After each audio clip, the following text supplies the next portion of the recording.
40장 4절 함께 읽어보도록 하겠습니다. 시작. 그 사람이 내게 이르되 인자야 내가 내게 보이는 그것을 눈으로 보고 귀로 들으며 내 마음으로 생각할지어다. 내가 이것을 내게 보이려고 이리로 데리고 왔나니 너는 본 것을 다 이스라엘 족속에게 전할지어다 하더라. 아멘. 자, 두로와 애국 그런 주변국들의 이제 심판을 얘기해요. 남유다의 멸망을 눈앞에 둔 시점에 이제 크고 작은 그 예루살렘 주위의 나라들은 예루살렘이 멸망하는 걸 보고 조롱했어요. 거 봐라.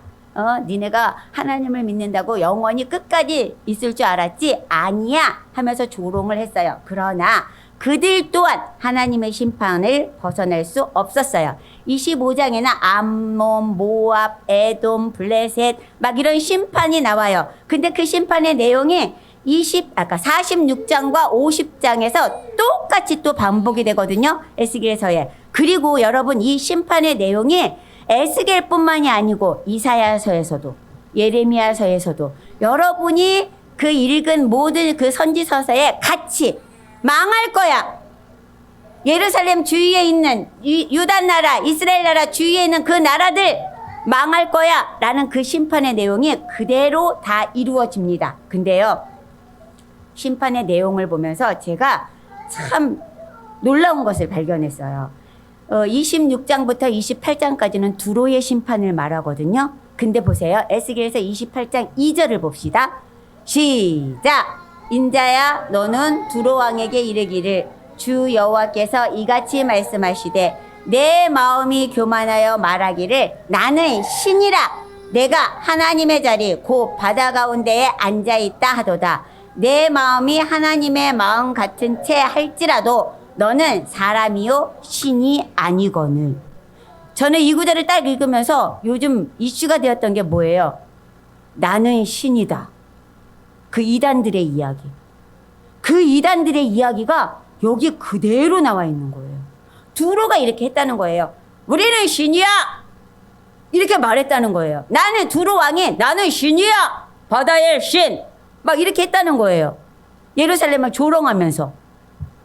근데 여기서 하나님이 뭐라 그랬어요? 내 마음이 하나님의 마음 같은 채 할지라도 너 하나님인 채 할지라도 너는 사람이요 신이 아니야. 우리 이단이 굉장히 많아요. 저희 저쪽 저희 집 있는 데서도 한참 동안 하나님의 교회 우리 그 마을에 들어오면 안 돼, 지으면 안 돼 했는데 어느 날 그 자리를 지나가 보니까 굉장히 크게 하나님의 교회가 세워진 거예요. 우와, 깜짝 놀랐어요. 어느새 반대하고 프랑카드 붙을 때가 바로 엊그제 같았는데 벌써 다 지어져서 입주가 끝났더라고요. 거기가. 와. 근데요, 하나님께서 정말 이 두로뿐만이 아니고 세상 곳곳에 나는 신이야 라고 하나님인 채 하는 자들이 많이 나타난다는 거예요. 우리나라도 얼마나 많이 나타나서 그게 방송에까지 그렇게 아주 도배를 해버렸잖아요. 성경이 자신의 신이라고 말하는 이단들에게 이렇게 말하죠 라고 얘기해요. 너는 하나님인 채 하지만 넌 하나님 아니야. 사람이야 라고 말하라고 지금 에스겔에서 28장 2절에 그렇게 말하고 있어요. 에스겔에서 28장 9절에도 또 나와 있어요. 같이 읽어봅시다. 시작. 내가 너를 죽이는 자 앞에서도 내가 하나님이라고 말하겠느냐? 너를 치는 자들 앞에서 사람일 뿐이요 신이 아니라. 사람들이 너를 죽이는 자 앞에서도 나 하나님이야 라고 너는 말할 수 있겠느냐 이거예요. 두렵지 않겠느냐 이거지. 그때 가면 다 자신의 그 정체가 드러나겠지요. 두로는 바닷가에 걸면서 국제무역을 통해 많은 부를 축적했어요. 그런데 그렇게 부자가 되어지자 이제 주변에 있는 나라들을 멸시하는 거예요. 조롱하는 거예요. 그리고 예루살렘이 멸망하는 것을 보고 아주 기뻐했어요. 왜? 예루살렘은 무역의 경쟁국이었거든요. 그러니까 예루살렘이 망하니까 이제 자기네들이 그 모든 무역을 다 독차지할 줄 알았어요. 한 치 앞을 내다보지 못한 거지요. 우리도 그럴 때 많잖아요.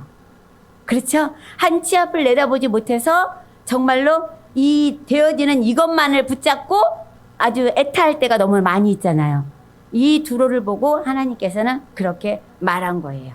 자, 에스겔서 28장을 보면 두로 왕의 배후 조종자가 누구인지가 드러나요. 여러분 에스겔서를 잘 읽어보세요. 천사였던 그 자가 어떻게 악마가 되어서 변해가는지가 에스겔서에 나와 있어요. 에스겔서 28장 13절에서 15절까지 보면 천사가 변해서 사탄 마귀가 되었구나 라는 것을 알 수 있어요. 한번 읽어볼까요? 다? 예, 시작. 내가 옛적에 하나님의 동산 에덴에 있어서 각종 보석, 홍보석과 황보석과 금강석과 황옥과 홍만호와 창옥과 항보석과 남보석과 홍복과 황금으로 단장하였으며 내가 지음을 받던 날에 너를 위하여 소고와 비파가 준비되었도다. 그래서 우리가 그러잖아요. 루시엘 천사는 음악을 하는 천사라고, 찬양하는 천사라고. 그렇죠? 너를 위하여 소고와 비파가 준비되었도다. 그 다음에 너가 천사라는 것이 14절에 나와요. 시작. 너는 기름 부음을 받고 지키는 그룹임이며 내가 너를 세우매 내가 하나님의 성산에 있어서 불타는 돌들 사이에 왕래하였도다. 그런데 내가 불의가 드러났다. 그게 15절에 나와요. 시작. 내가 지음을 받던 날로부터 내 모든 길에 완전하더니 마침내 내게서 불의가 드러났도다. 사탄을 이야기하는 거죠. 영적인 사람은요, 언제나 마귀의 움직임을 직시해야 돼요. 마귀가 내 앞에 당한 일이 이게 하나님이 주신 고난인지 아니면 마귀가 나를 흔들려고 하는 건지를 알아야 돼요. 그래야 내가 그 고난을 극복하고 정복할 수가 있어요. 근데 그게 그냥 되어지는 게 아니잖아요. 기도하는 사람에게. 또 그 결과를 봤을 때, 이 결과 뒤에는 하나님의 영광이 있어! 라고 보여지면 그것은 뭐예요? 하나님께 영광 돌릴 수 있는 거예요. 내가 승리할 수 있는 거예요. 예. 그러니까 여러분이 이 말씀들을 에스겔서를 읽으면서 그냥 쓱쓱쓱쓱 지나가지 마시고 이렇게 자세히 읽어보시면 이 말을 가지고 정말 천사가 변해서 사탄이 되었구나라는 것을 말하였구나라는 것을 알 수 있어요. 자, 또한 영원한 강대국일 것 같았던 애굽을 향해서는 29장과 32장까지 4장에 걸쳐서 심판을 예언합니다. 자신들이 느부갓네살의 희생물이 될 것이라는 것을 모르고 이들은 기고만장해서 언제까지 이 부가, 언제까지 이것이 앞날이 창창할 거야. 저 예루살렘이 멸망했으니까 이제 우리에게 걸리적거리는 것이 없어졌으니까 우리 앞날은 창창할 거야 라고 생각했는데 바로 하나님께서 이들을 치시는 것을 볼 수 있지요. 자, 그 다음 뒤에 장부터 30장 이후부터는 이제 뭐냐면 예루살렘의 멸망 소식이 바벨론에게 전해집니다. 바벨론의 포로들에게 전해져요. 에스겔서 33장 21절 제가 썼는지 모르겠어요. 읽어볼게요.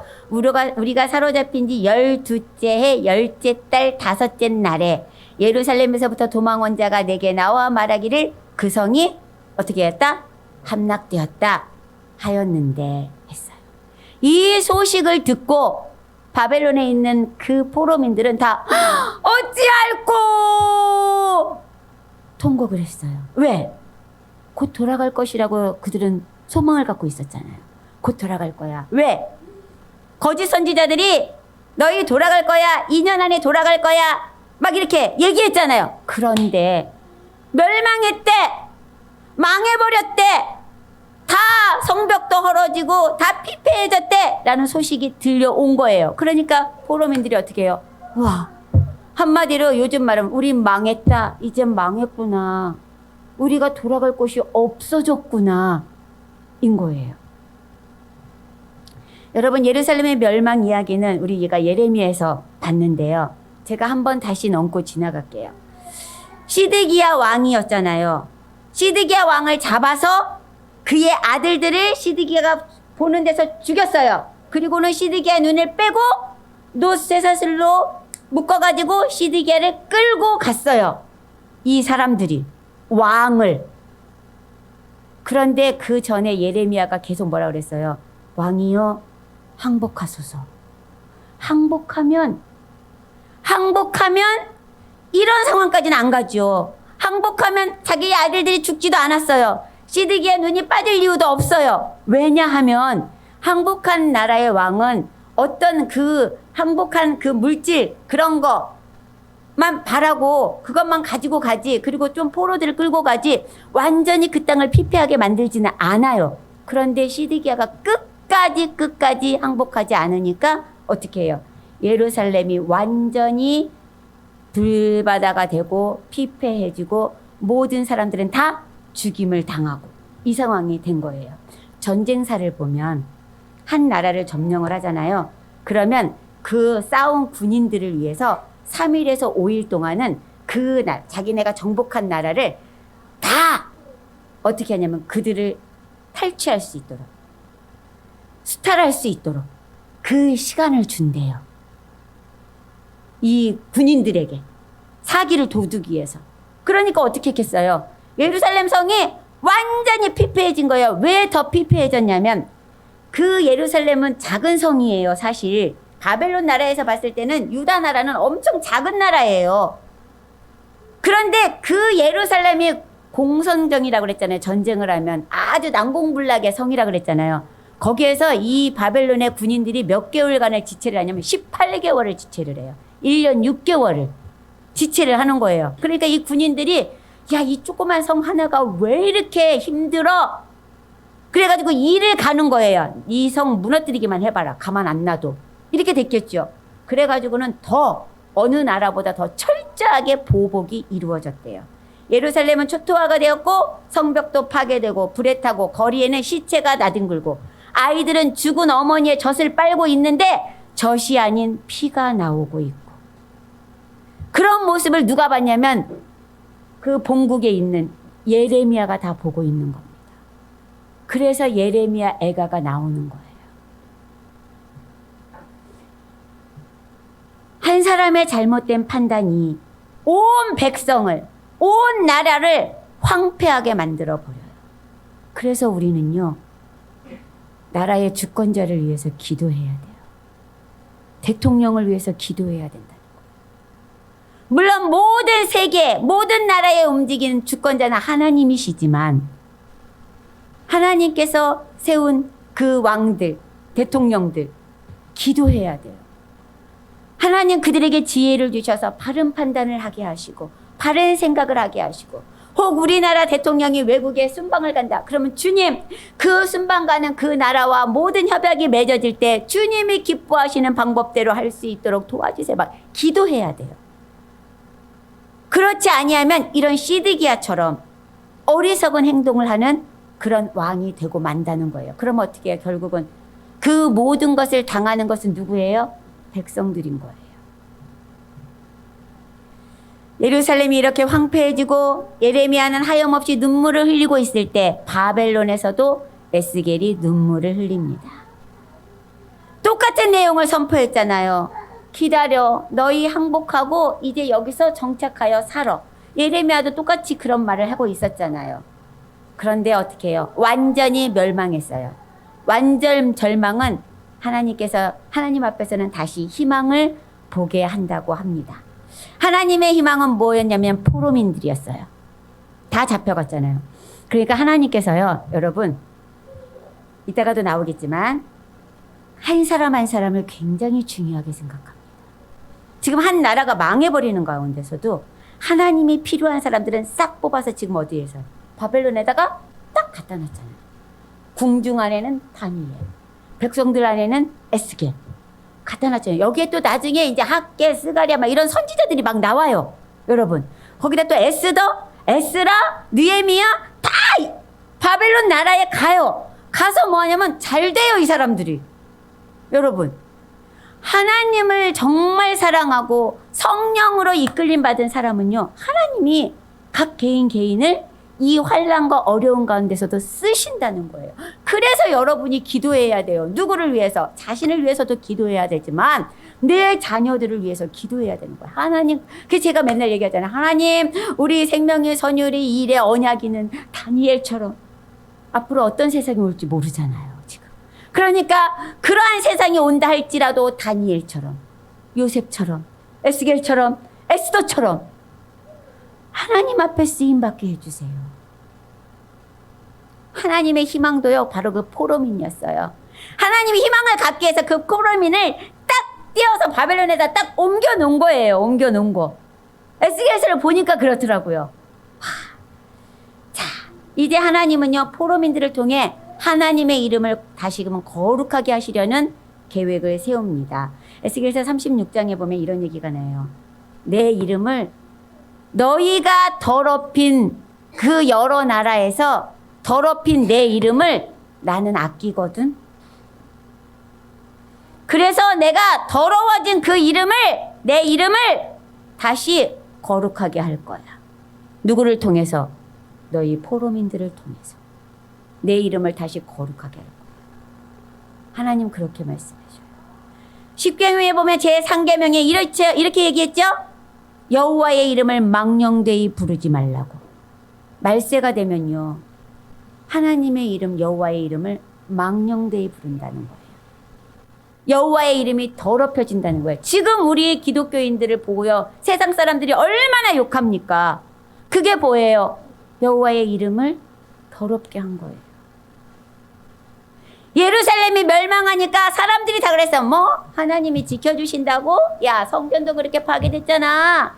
하나님 진짜 계신 거야. 니네 여호와의 이름, 너희 하나님 잘못 믿은 거야.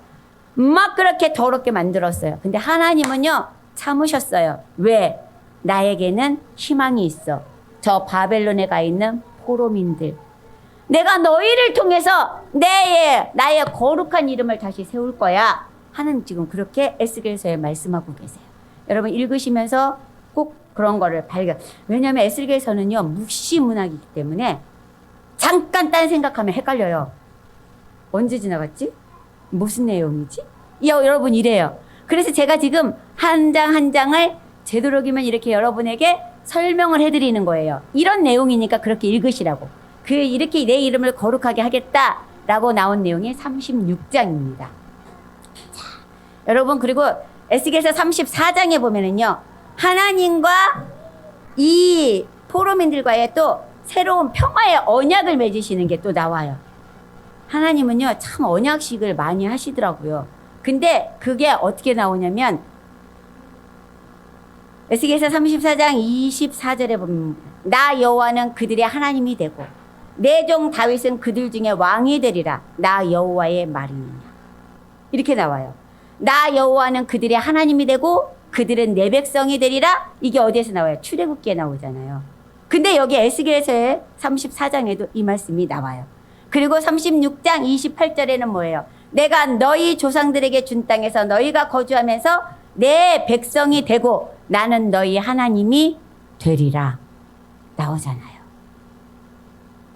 너희가 이곳에서 그 옛날에 다시 그 예루살렘에서 우상을 섬기고 하나님을 거역하고 이랬던 것을 다 버리고 이곳에서 다시 나 여호와를 섬긴다면, 우상을 버린다면 나는 다시 너희의 하나님이 되고 너희는 내 백성이 되리라. 약속하시는 거예요. 언약식. 이스라엘 백성들을 죄로 인해 징계하셨지만 하나님은 에스겔서를 통해서 회복할 거야를 굉장히 많이 말씀하세요. 37장에 보면 마른 뼈 환상이 나오잖아요. 하나님께서 에스겔에게 말해요. 에스겔아, 너 가서 전에 저 에스겔 골짜기에 가봐. 마른 뼈가 많이 있을 거야. 가서 에스겔이 보니까 정말 골짜기에 마른 뼈가 엄청 많이 있는 거예요. 근데 하나님께서 말해요. 그들에게 생기를 불어넣어. 그러니까 그들이 어떻게 돼요? 사람이 되어서 다 일어나는 거예요. 보니까 뭐예요? 군대라 그랬어요. 군대라. 그러면서 하나님께서 뭐라고 그랬냐면 내가 37장 12절에 보면 이런 말이 나와요. 내 백성들아, 내가 너희 무덤을 열고 너희로 거기에서 나오게 하고 이스라엘 땅으로 다시 들어가게 하리라. 하나님은요, 자신의 백성을 만들기를 원하셨잖아요. 그래서 어떻게 애굽 땅에서 430년 동안 백성을 만드셨어요. 그리고 그들을 이끌어내서 하나님의 법률을 세우시고 시내 산에서 법을 주시고 그 다음에 그 백성들에게 뭘 주셨어요? 이제 땅을 주셨어요. 가나안 땅. 그리고 거기서 하나님의 나라가 융성하게 세상 나라의 본이 될 수 있도록 제사장의 나라의 본이 되도록 살기를 원하셨던 거예요. 그런데 그 땅에 들어가서도 다시 죄를 짓고 우상을 섬기고 하니까 하나님이 어떻게 해요? 징계를 내리셔서 바벨론의 포로가 되게 하신 거잖아요. 근데 하나님은 다시 어때요? 내가 다시 너희를 돌아가게 할 거야. 뭐처럼? 저 마른 뼈가 살아나서 군대가 되어 일어나는 것처럼 너희 백성들을 다시 내가 일으켜서 이스라엘 나라로 돌아가게 할 거야. 하나님은 그 소망을 37장에 주시는 겁니다. 이스라엘의 회복은 생명을 얻게 되는 회복이에요. 죄로부터 깨끗함을 얻는 회복이며 민족이 하나가 되는 회복입니다. 이것 또한 하나님의 꿈입니다. 하나님은 항상 자신의 백성을 데리고 꿈을 꾸신 거예요.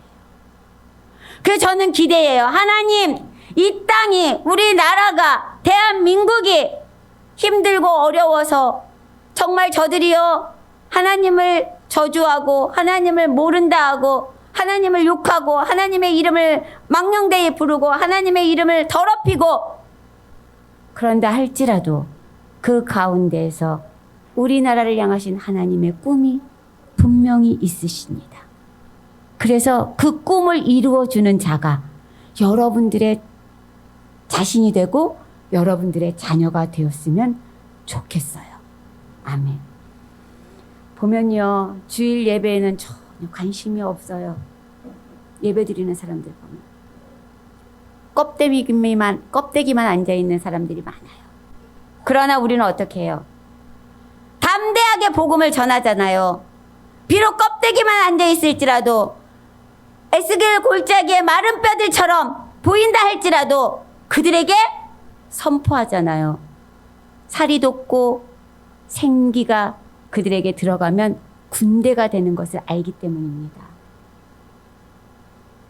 자신의 이익만 바라는 자들, 그들이 우리 앞에 있다 할지라도 하나님께서는요, 그들을 소생시키십니다. 왜? 우리는 성령의 사람이니까. 성령 받은 사람은요, 절대로 포기할 수가 없는 거예요.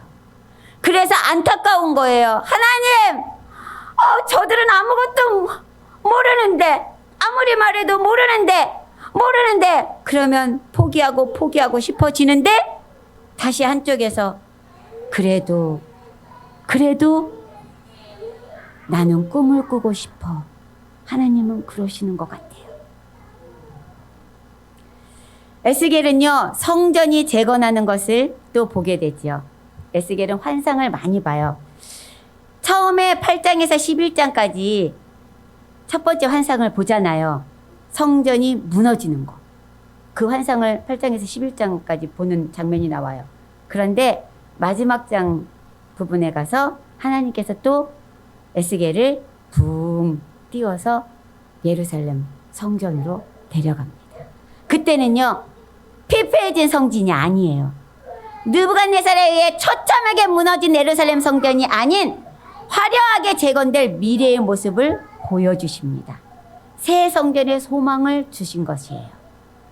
그 소망을 받은 지가 에스겔이 사로잡혀 간 지 25년 되었을 때예요. 그러면 에스겔이 사로잡혀 간 지 25년 되었을 때 하나님께서 에스겔에게 오늘 주제 말씀 40장 4절 말하시는 거예요. 그 사람이 사로잡혀 간 사람이 이제 얘기하는 거예요. 내게 이르되 인자야, 내가 내게 보이는 그것을 눈으로 보고 귀로 들으며 내 마음으로 생각할지어다. 내가 이것을 내게 보이려고 이리로 데리고 왔나니 너는 본 것을 다 이스라엘 족속에게 전할지어다 하더라. 이스라엘이 범죄로 완전히 파괴되고 다시는 만날 수 없을 줄 알았던 성전을 에스겔은 보는 거예요. 웅장하고 장엄한 모습이 에스겔 눈앞에 딱 나타났어요. 예루살렘은 우뚝 솟아서 가장 높은 산 위에 있고 광야 한복판에 지어진 성전에서는 생명수 강물이 흘러나옵니다. 그리고 좌우에는 아름다운 과실이 아주 많이 맺는 그러한 모습을 보게 돼요. 어떻게 보면 에스겔의 마음에 바라던 그 모습을 에스겔은 눈앞에서 보는 거예요. 당시 에스겔의 나이가 50세예요. 그가 제사장으로 부름받았다면 이제 사명을 마무리하는 해입니다. 30세부터 50세까지만 레위인들은 쓰임을 받으니까. 이스라엘이 멸망에 이르게 하는 죄악을 범했던 제사장들과 레위인들에게 다시 그들의 사명과 책임을 일깨워 줍니다. 그게 에스겔서 44장에 기록되어 있어요. 장차 회복될 성전에서는 하나님의 명령과 규례가 제대로 지켜져야 이제까지 겪었던 고통이 반복되지 않기 때문이에요. 사실은요, 예루살렘이 멸망하게 된 이유 첫 번째가요, 우리는 왕이 잘못했어. 백성들이 우상을 섬겼어. 근데 하나님은요, 누구를 가장 먼저 탓하시냐면 제사장과 레위인들을 탓하십니다. 너희들! 내가 너희에게 교육하라고 했잖아. 가르치라고 했잖아. 구석구석 가서 가르치라고 했잖아. 그래서 너희들에게 교육, 제사장의 직분을 줬잖아. 그런데 너희는 뭐 했어? 저들이 저렇게 성전에서 우상을 섬기고 있을 때까지 너희는 뭐 했어? 하나님은요, 제사장들과 레위인들을 책망하셨어요. 그들의 교육이 부재되었기 때문에 이 나라를 내가 멸망한다는 거예요. 그래서 우리는 어떻게 해요? 바르게 가르쳐야 돼요. 아이들에게. 성전의 무너짐과 성전의 재건, 이것이 에스겔의 주제이면서 에스겔서는 이렇게 성전이 재건되는 것으로 끝이 납니다. 에스겔서는요, 예루살렘의 멸망이라는 국가의 심판 안에서도 하나님은 각 사람 한 사람 한 사람을 굉장히 소중히 여기셨어요. 각 개인의 책임을 강조하신 거예요. 너희 국가가 이래도 너희 한 사람 한 사람의 믿음과 신앙으로 살아가야 된다는 걸 알려주시는 거예요. 개개인 한 사람 한 사람이 성령으로 충만해야 된다는 것을 말하는 겁니다. 성령에 붙들린 사람은요, 하나님께서 사용하셔요. 에스겔은 성령이 충만한 사람이었어요. 그러니까 환상도 그렇게 볼 수 있었겠죠. 에스겔이 성령으로 충만한 생애를 보내게 된 비결이 어디 있었을까요? 그것은 바로 하나님 앞에 온전한 복종입니다. 이만큼 복종이 아니라 완전한 복종을 하나님은 원하셨던 거예요. 그래서 여러분, 지난주에 얘기했잖아요. 에스겔은 하나님이 너의 부인도 데려갈 거야. 그것까지도 승낙했어요. 그래서 이스라엘 나라가 멸망하는 날, 그날 밤에 자신의 부인이 죽잖아요. 하나님이 하라는 대로 하잖아요. 온전한 복종이에요. 하나님의 손길, 성령의 손길에 에스겔의 생애는 맡겨졌어요. 그거는 말할 때나 침묵할 때나 오직 하나님께서 원하시는 대로만 했어요. 하나님이 입을 열지 않으면 자기도 열지 않았어요. 하나님께서 입을 열어주시면 말했어요. 그래서 그는 언제나 하나님의 손에 잡혀 있었어요. 말씀에 순종하는 삶, 하나님의 뜻에 온전히 복종하며 하나님의 뜻에 모든 것을 전폭적으로 맡기는 삶을 살아갈 때 하나님께서는 그의 삶을 책임져 주십니다. 여러분 삶을 그렇게 하시라는 거예요. 내가 내 삶의 주인이 되어 하나님의 뜻이 아니라 내 뜻, 내 의지, 내 감정, 내 가치관으로 모든 것을 결정하고 판단하고 살아간다면 하나님께서는 우리를 통해서 하실 일이 없는 거예요. 우리의 삶에 개입하실 수가 없는 거예요. 역사는 곧 하나님의 주권하에서 움직인다는 사실을 요즘 우리는 말씀을 듣고 있어요. 에스겔은 국가가 패망하는 상황 가운데서도 회복의 소망을 잃지 않았던 거예요. 여러분도 이렇게 성령이 충만한 사람이 되어서 하나님의 꿈을 이루고 하나님의 희망을 이루어주는 우리 모든 성도들이 되시기 바랍니다. 아멘. 기도하시겠습니다.